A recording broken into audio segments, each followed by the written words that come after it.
నమస్తే, welcome to I dream. So ఈరోజు special డిబేట్కి గల కారణం ఏంటంటే, సో బయట జరుగుతున్న ఒక బర్నింగ్ టాపిక్. ఆ టాపిక్ ఏంటో కాదు, ఆర్జే కర్ హాస్పిటల్ మెడికల్ కాలేజ్లో జరిగిన ఇన్సిడెంట్, రేప్ అండ్ మర్డర్గా ఒక మెడికో తనకు జరిగిన అమానుషమైన ఘటన. సో ఇప్పుడు భారతదేశాన్నే కాదు, ప్రపంచాన్నే ఊపేస్తుంది. ఇలాంటి దుర్ఘటన జరగడం, సో ఇది మన భారతదేశంలో మొదటిది కానే కాదు, కానీ ఇలాంటిది తరచుగా జరుగుతూనే ఉన్నాయి. మరి ప్రొటెస్ట్ చేస్తూనే ఉన్నారు, అయినా కానీ ఎవరిలో ఎలాంటి మార్పు అనేది రావడం లేదు. కానీ ఈ టాపిక్ మీద ఈరోజు మనతో మాట్లాడడానికి సో డాక్టర్ భరద్వాజ్ గారు అండ్ వారితో పాటు కూడా ఉమెన్ యాక్టివిస్ట్ సంధ్య గారు కూడా ఇక్కడ ఉన్నారు. వారితో పాటు మరి ప్రముఖ లాయర్ పూజారి నాగేశ్వరరావు గారు కూడా ఉన్నారు. మరి వారిని అడిగి తెలుసుకుందాం, ఇలాంటి సంఘటనలు ఎందుకు జరుగుతున్నాయి, జరగడానికి గల కారణం ఏంటి, అండ్ మెయిన్గా ఈ ఇన్సిడెంట్ గురించి మెడికల్ టెర్మినాలజీలో సో ఆ అమ్మాయికి జరిగిన దారుణమైన స్థితి ఎందుకు ఇలా వచ్చింది, మరి ఇలా జరగడానికి గల కారణం ఏంటి అనేది కూడా డాక్టర్ భరద్వాజ్ గారితో మొదలు పెడదాం. సో అందరికీ నమస్తే. సో సార్ నమస్తే సార్. యా, డాక్టర్ భరద్వాజ్ గారు, ఫస్ట్ ఏంటంటే అక్కడ మెడికోకి జరిగిన ఇలాంటి ఇన్సిడెంట్ మాత్రం నిజంగా అసలు ఎవ్వరు తలుచుకున్నా కానీ ఖచ్చితంగా ఒక గుండెల్లో ఆ బాధ అనేది కూడా వస్తుంది, ఆ గొంతులో వణుకు అనేది కూడా వస్తుంది. ఆ అమ్మాయిని అంత దారుణంగా చేయాల్సిన అవసరం ఎందుకు వచ్చింది, అసలు ఆ అమ్మాయికి జరిగిన ఇన్సిడెంట్ గురించి ఫస్ట్ మీతో మొదలు పెడదాం. రైట్. సో బేసిక్గా ఏం జరిగింది అంటే, మళ్ళీ మనకు పోస్ట్ మార్టం రిపోర్ట్స్ ఇవన్నీ బయటికి రాలేదు, కానీ ఎక్స్పర్ట్స్ చూసిన తర్వాత కొన్ని పాయింట్స్ లిస్ట్ చేశారనమాట. ఏంటంటే కళ్ళు పొడిచారని, అదేవిధంగా హయాయిడ్ బోన్ అంటాం అనమాట. సో కార్టిలేజ్ ఉంటుంది మనకు థైరాయిడ్ గ్లాండ్ దగ్గర, సో దాన్ని క్రష్ చేశారని, ఆ తర్వాత పెల్విక్ గర్డిల్ బ్రేక్ చేశారని, సో చాలా చేతులు కాళ్ళు విరిగిపోవడము. సో ఇది చాలా సెక్షువల్ అసాల్ట్ అంటాం అనమాట, highest degree of sexual assault. So next question మీరు అడిగింది ఏంటంటే ఎందుకు చేస్తారు, సో ఎందుకు ఇలా చేస్తారంటే, మనం కంప్లీట్గా సైంటిఫిక్గా ఆలోచించినప్పుడు ఏంటంటే ఒక పర్సనాలిటీ ట్రైట్ ఉంటుంది అనమాట. దాన్ని ఏమంటారంటే డార్క్ ట్రయాడ్ అంటారు. సో ఈ డార్క్ ట్రయాడ్ అంటే ఏంటంటే it's a combination of 3 different personalities. ఒకటి మ్యాక్యువాలిజం అంటాం, నార్సిసిజం అంటాం, ఇంకోటి సైకోపతి అంటాం. సో మ్యాక్యువాలిజం అంటే ఏంటంటే ఈ పర్సనాలిటీ ట్రైట్లో పీపుల్ ఎలా ఉంటారంటే, మేమే గొప్పవాళ్ళు, నాకంటే గొప్పవాడు ఎవడూ లేడు, ఇది ఒక పర్సనాలిటీ ట్రైట్ అనమాట. నార్సిసిజం అంటే ఏంటంటే వీళ్ళు ఏం చేస్తారంటే వాళ్ళ ప్రయోజనాల కోసం పక్కన వాళ్ళని ఏ విధంగానూ యూజ్ చేసుకుంటారు, మ్యానిపులేట్ చేస్తారు. ఇంకోటి డేంజరస్ దీనికంటే ఏంటంటే సైకోపతి అంటాం. సైకోపతి అంటే ల్యాక్ ఆఫ్ ఎంపతి, అంటే ఎదుటి వాళ్ళ సఫరింగ్కి దే విల్ నాట్ రియాక్ట్ అనమాట. సో ఏదైతే మన హ్యూమన్ డిఎన్ఏలో ఉండాలో అది వాళ్ళకు ఉండదు. సో ఈ 3 పర్సనాలిటీస్ని కలిసిందే డార్క్ ట్రయాడ్ అంటాం అనమాట. సో ఈ డార్క్ ట్రయాడ్ వాళ్ళు ఎలా ఉంటారంటే మేమే గొప్ప వాళ్ళు అనుకుంటారు. అదేవిధంగా పక్కన వాళ్ళ సఫరింగ్కి వీళ్ళకి ఎంత సఫర్ అయినా కూడా వాళ్ళని ఇంకా సఫర్ చేయాలని చూస్తారు తప్పితే వాళ్ళకి ఎటువంటి సింపతి కానీ ఎంపతి అనేది ఉండదు. వీళ్ళ స్వప్రయోజనాల కోసం ఏమన్నా చేస్తారన్నమాట, అంటే పక్కన వాళ్ళని మ్యానిపులేట్ చేస్తారు. ఈ 3 కలిసిందే మనం డార్క్ ట్రయాడ్ అంటాం. ఇది హ్యూమన్ బీయింగ్స్లో 3% ఆఫ్ ది హ్యూమన్ బీయింగ్స్లో చూస్తాం. సో ఏ ఫీల్డ్ అన్నా తీసుకుని, డాక్టర్స్లో కూడా 3% ఆఫ్ ది పీపుల్ వీళ్ళు ఉంటారు, లాయర్స్లో ఉంటారు, ఏ ఫీల్డ్ తీసుకున్నా ఉంటారు.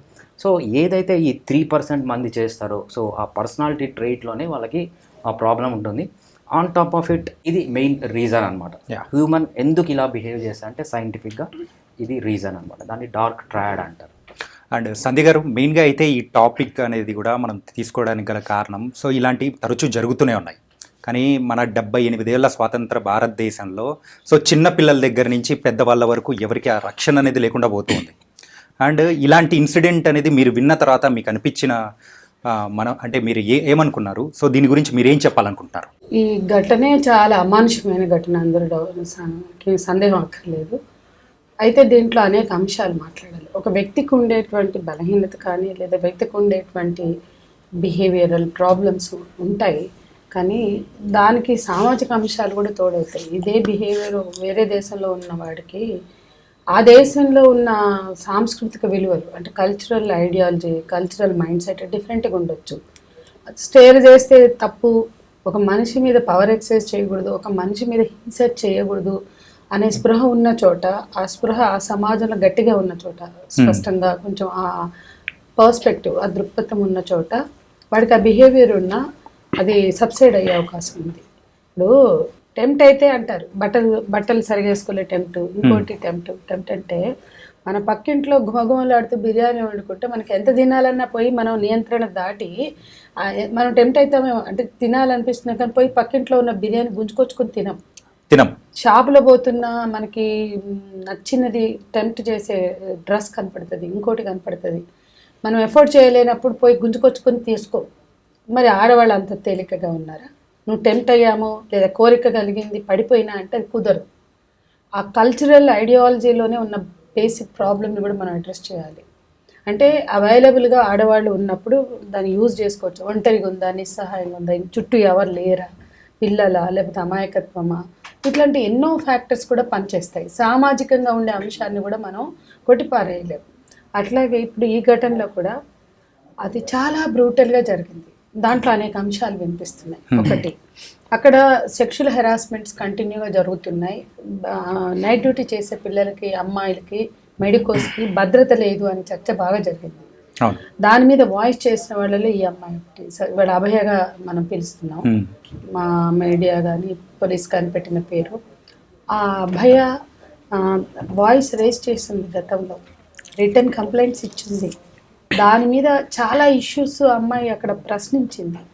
కాబట్టి ఒక కారణం మనకు కనిపిస్తుంది ఏంటంటే సెక్షువల్ అసాల్ట్కి సంబంధించిన ఇష్యూస్ కానీ, హెరాస్మెంట్ ఇష్యూస్ కానీ, ఇంకా కొన్ని అవకతవకలు, వాటి మీద ఆమె వాయిస్ రేస్ చేసింది. కాబట్టి కక్షతో చేశారు అనే అభిప్రాయం ఒకటి ఏర్పడుతుంది.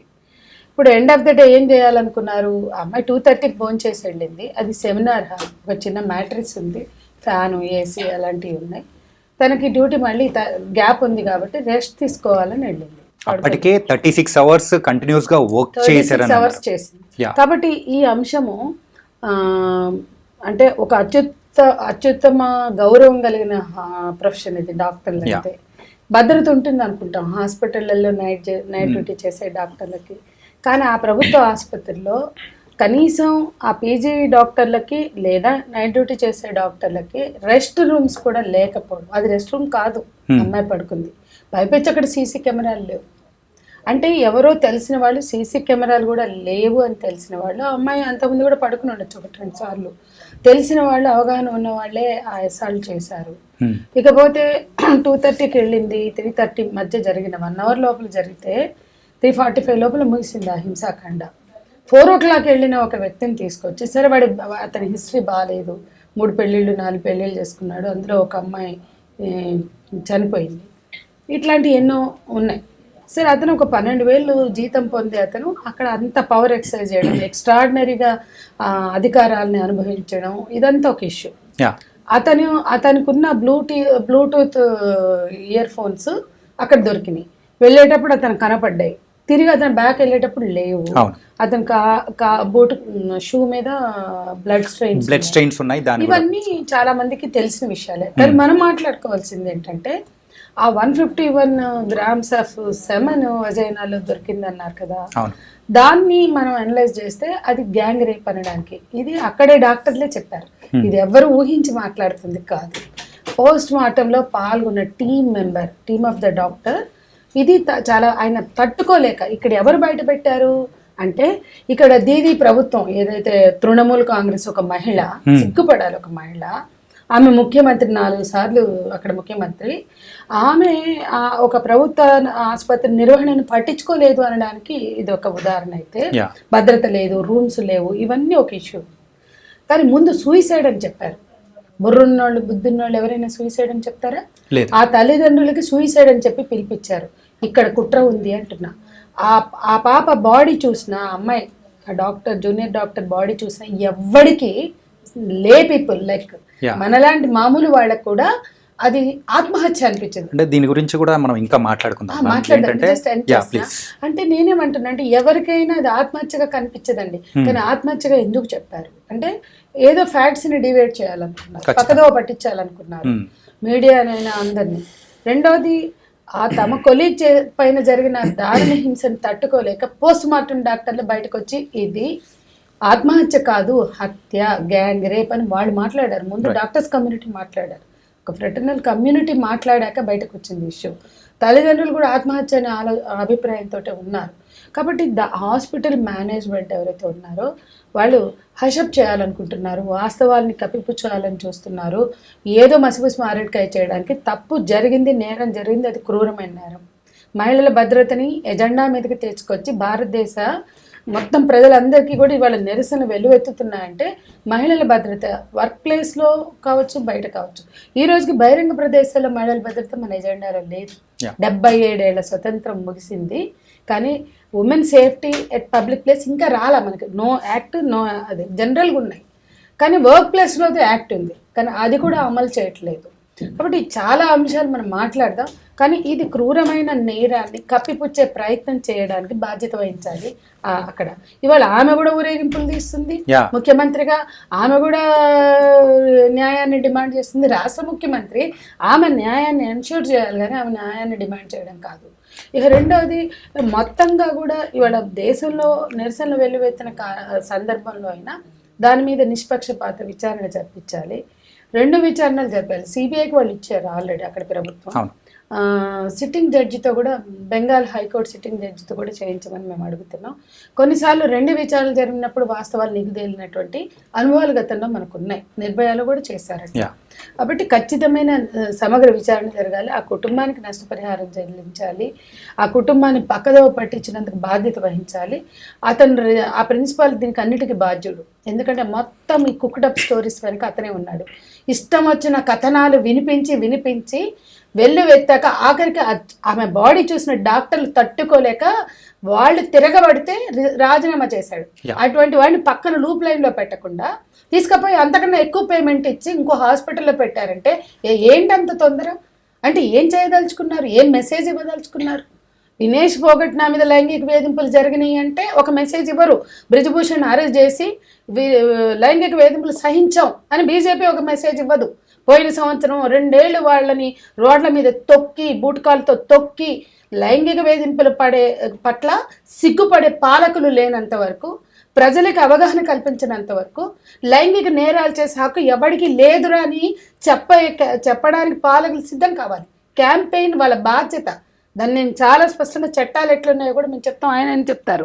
కాబట్టి పాలకులకు చిత్తశుద్ధి లేని చోట, స్త్రీలని లైంగిక అవయవాల కుప్పగా చూసే చోట అసలు ఎవరు ప్రశ్నించినా, లేకపోతే రాజకీయమైన ఇష్యూస్ అని ఉండొచ్చు, లేదా ఆమె అవైలబుల్గా కనపడచ్చు, లైంగిక దాడి వాళ్ళకి కలిసి వచ్చిన అవకాశం అనుకుంటారు, లేదా లైంగిక దాడి నేరం కాదనుకుంటారు. స్త్రీలను ఇంకా లైంగిక దృష్టితో చూస్తూ ఈ దేశంలో స్త్రీలు ఇంత అభద్రత బతకడానికి, భారతదేశంలో స్త్రీలకు భద్రత లేదు అని ప్రపంచమంతా గుర్తిస్తున్న చోట సిగ్గుపడడం ముందు చేయాలి. పాలకులకు సిగ్గుపడితే ఇప్పుడు రాజకీయాలు చేయరాడా? ఇది తృణములు కాదు, బీజేపీ కాదు, కాంగ్రెస్ కాదు, రాజకీయాలకి ఈ సమయం కాదు. మహిళల భద్రత పట్ల నిజాయితీగా ఆలోచించవలసిన సమయం. మరి నాగేశ్వరరావు గారు, మరి ఈ టాపిక్ అయితే నిజంగా చాలా బర్నింగ్ కూడా ఉంది. ఏంటంటే మరి అంటే బ్లూటూత్ ఎవరిదైతే దొరికిందో, సో సివిల్ వాలంటీర్గా ఉన్న సంజయ్ రాయ్, సో తనైతే ఏం పర్లేదు నన్ను ఎవరైనా తీయండి అని చెప్పేసి ఇంత అంటే ధైర్యంగా చెప్పేస్తూ ఉన్నాడు. సో అంటే అది చెప్తున్నాడంటే ఒక 6 నెలల్లో బెయిల్ ఏదో ఒకటి తీసుకొని బయటికి పంపించేస్తారని చెప్పేసి అంత ధైర్యంగా అని అంటున్నాడా, లేకపోతే కాపాడే వాళ్ళు తన వెనకలు ఉన్నారని చెప్పేసి దీని వెనకాల అనుకోవచ్చా? ప్రధానంగా ఈ కేసు గురించి చెప్పినప్పుడు ఏంటంటే దీంట్లో కాపాడే అవకాశాలు అయితే ఏమాత్రం ఉండవు. ఎందుకంటే ఇది భారతదేశ చరిత్రలోనే అత్యంత దయనీయమైన క్రూరమైన చర్య ఇది. కాబట్టి దీంట్లో బెయిల్ కూడా అంత తొందరగా ఏం రాదు. కాకపోతే ఏంటంటే అందరికీ ఇంతకుముందు మేడం గారు చెప్పినట్టు ఏంటంటే భారతదేశంలో చట్టాలన్నిటి మీద చాలామందికి అవగాహన లేదు. ఫస్ట్ ఆఫ్ ఆల్ ఓకే, మహిళల సంరక్షణ కోసం చాలా చట్టాలు ఉన్నాయి. ఎందుకంటే వాళ్ళని ఎంపవర్మెంట్ కోసం కావచ్చు, వాళ్ళ సేఫ్టీ కావచ్చు. ఇప్పుడు ప్రాక్టికల్గా వస్తే ఏంటంటే మనకు డొమెస్టిక్ వైలెన్స్ అనే ఒక చట్టం ఉంది. ఆ చట్టం మీద ఎవ్వరికి కూడా, చదువుకున్న వ్యక్తులకు కానీ చదువురాని వ్యక్తులకు కానీ, మహిళలకు నాకు తెలిసి ఒక 60% of the people does not know that act. Okay, వాళ్ళకి అది ఎక్కడుంటుంది, దాని మెకానిజం ఏంది, ఇంట్లో ఎవరైనా ఇబ్బంది పెడితే ఒక ఇంట్లో ఉన్న ఆడపిల్లల కోసం రక్షణ కోసం పెట్టిన చట్టం అది. అంటే ఇంట్లో ఇతర కుటుంబ సభ్యుల ద్వారా మనకి ఏమైనా ఇబ్బంది ఎదురైతే దానిపైన మనం కంప్లైంట్ ఇవ్వచ్చు. సో దాని మీద కూడా, దాని మెకానిజం మీద కూడా ఎవరికి అవగాహన లేదు. కనీసం ఎక్కడ కంప్లైంట్ ఇవ్వాలి, లేకపోతే ఎక్కడికి వెళ్ళాలి, దాని నుంచి ప్రయోజనాలు ఎట్లా పొందాలని. అట్లనే ఇప్పుడు మనకు sexual harassment at work place అని ఉమెన్స్ కోసం సపరేట్ చట్టం ఉంది. ఓకే, ఇప్పుడు ఆ చట్టం మీద నేను కొన్ని సందర్భాలలో పెద్ద పెద్ద కంపెనీలు అంటే మల్టీనేషనల్ కంపెనీలకు సెమినార్లకు కానీ లేకపోతే మనం ఎడ్యుకేషన్ కానీ పోయినప్పుడు ఏమవుతుందంటే వాళ్ళకి ఆ చట్టం ఉన్న విషయం కూడా తెలియదు చాలా మందికి. అవును, మీరు అన్నట్టు అవగాహన అనేది కూడా లేకుండా. 97 లో సుప్రీంకోర్టు గైడ్ లైన్స్ ఇచ్చింది. 2005 లో తెచ్చారు ఆ చట్టాన్ని.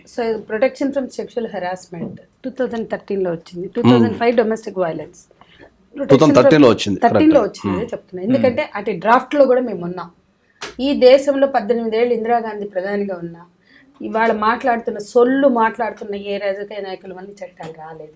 రేప్ లాస్ వచ్చినాయంటే మన హైదరాబాద్లో రమీజాబీ కస్టోడియల్ రేప్, తర్వాత మధుర, గుంటాబెన్ మధ్యప్రదేశ్, మహారాష్ట్ర, ఈ 3 రేప్ కేసెస్ తర్వాత భారతదేశ మహిళా ఉద్యమాలు రేప్ లాస్ని అమెండ్మెంట్ కోసం పెద్ద పోరాటం చేస్తే రేప్ లాస్ వచ్చినాయి. డివి యాక్ట్, ఇందిరా జైసింగ్ కావచ్చు, ఆ పోస్ట్ బీజింగ్ కాన్ఫరెన్స్గా మహిళలపై డొమెస్టిక్ వైలెన్స్ కానీ ఈ సెక్షువల్ హెరాస్మెంట్ 2 ఒకేసారి బీజింగ్ డిక్లరేషన్లో ఉన్నాయి. నేను కూడా ఉన్నా అందులో. దాని తర్వాత పోస్ట్ బీజింగ్ చట్టాలు, ఒకటి ఉమెన్ రిజర్వేషన్, ఒకటి సెక్షువల్ హెరాస్మెంట్, ఒకటి డొమెస్టిక్ వైలెన్స్. ఈ 3 డ్రాఫ్ట్లు 96లోనే అయిపోయినాయి.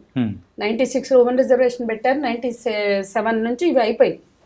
బట్ ఎన్డీఏ గవర్నమెంట్ బుట్ట దాఖలు చేస్తే మళ్ళీ యూపీఏ గవర్నమెంట్ వచ్చాక 2004లో డివి యాక్ట్ ముందు కదిలి 2005లో అడాప్ట్ అయ్యి 2006 నుంచి ఇంప్లిమెంట్ అయింది.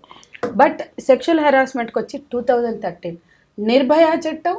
ఈ చట్టం జస్ట్ 1 నెల 2 నెలల తేడాతో నిర్భయ ఇన్సిడెంట్ జరిగాక వచ్చినాయి. వీటి మీద ఎక్కడ చర్చ ఉండదు. వీటి ఇంప్లిమెంటేషన్ కానీ వాటి మెకానిజమ్స్ కానీ ఎవరికి పట్టదు. యాక్ట్ అనేది ఎంత ఫైట్ చేసామో ఆ డ్రాఫ్ట్స్లో మేము. అంటే ప్రధానంగా ఇంకో ప్రాబ్లం ఏంటంటే మన భారతదేశంలో ప్రధానంగా బీయింగ్ అడ్వకేట్ నేను గుర్తించేది ఏంటి అంటే ఒక సంఘటన జరిగినప్పుడు దాని కవరేజ్ కానీ దాని విస్తృతమైన చర్చలు కానీ జరుగుతున్నాయి కదా. అవును, ఇప్పుడు ఈ బెంగాల్ లాంటి ఇప్పుడు సంఘటన అనేది దేశవ్యాప్తంగా ప్రతిరోజు ఎక్కడొక్క జరుగుతూనే ఉంది. ప్రతిరోజు జరుగుతున్నది, ప్రతిరోజు. కానీ ఎప్పుడో మనకు సంవత్సరానికి ఒకటో సంవత్సరానికి రెండో ఇట్లాంటి సెన్సేషన్లు చేస్తున్నారు. కానీ ఈ ప్రతిరోజు జరిగే సంఘటనలలో నాకు తెలిసి ప్రతిరోజు భారతదేశంలో ప్రతి కోర్టులో, సెషన్స్ కోర్టులో ఎవరికొకరు శిక్ష వేస్తూనే ఉంటారు.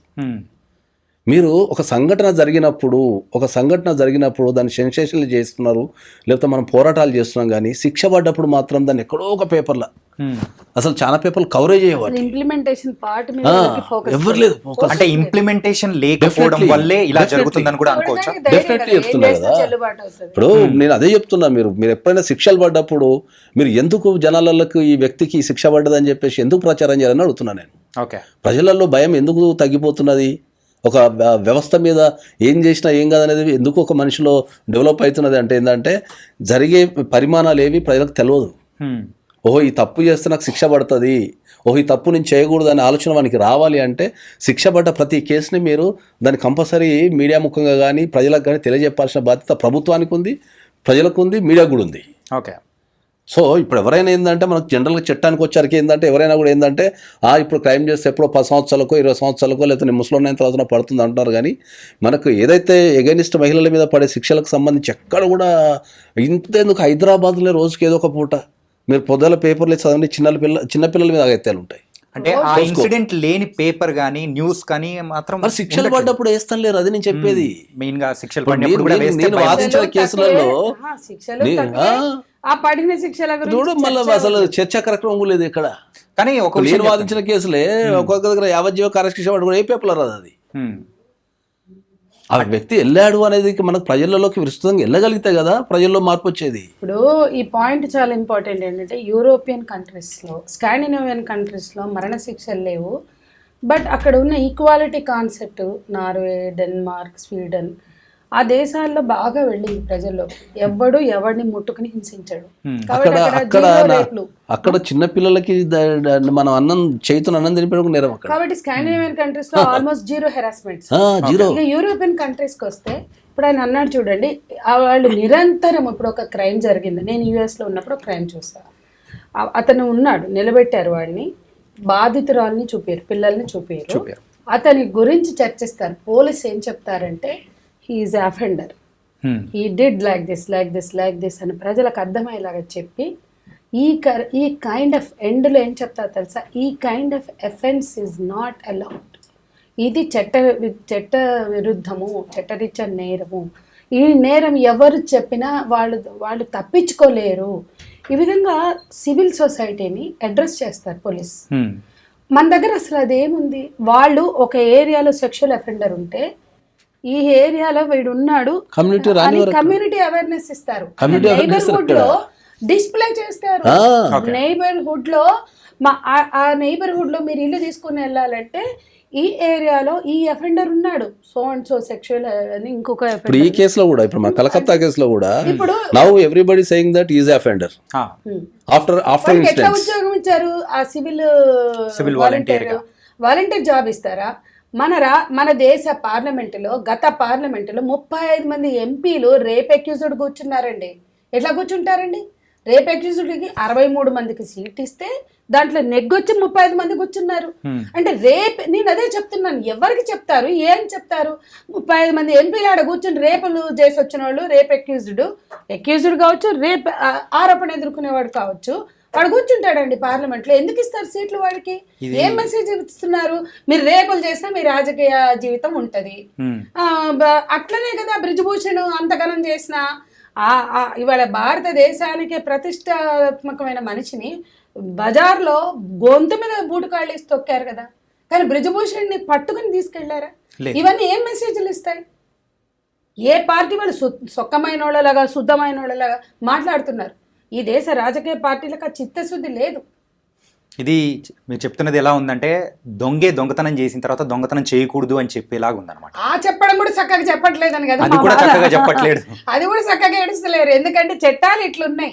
నేనేం చెప్తున్నా, ప్రపంచంలో మన దేశంలోనే తీసుకో, మన రాష్ట్రం ఉమ్మడి రాష్ట్రం తీసుకోండి, మేము చాలా మంది ముఖ్యమంత్రులు చూసాం. ఒక ఘటన జరగంగానే ముఖ్యమంత్రి ప్రకటించేవాడు నేరస్తులు దోషులు ఎవరైనా ఉపేక్షించేది లేదు, బాధితురాలకు అండగా ఉంటామని. ఇప్పుడున్న పాలకులు ఎవరైనా ఇస్తున్నారా? ఎన్టీ రామారావు, చంద్రబాబు, కోట్ల విజయభాస్కర్ రెడ్డి, నేదురుమెల్లి, చెన్నారెడ్డి, ఇంతమంది ప్రభుత్వాల హయాంలో మేము పనిచేస్తాం. ఘటన జరిగితే మమ్మల్ని పిలిపించి మాట్లాడిన పాలకులను చూసాం.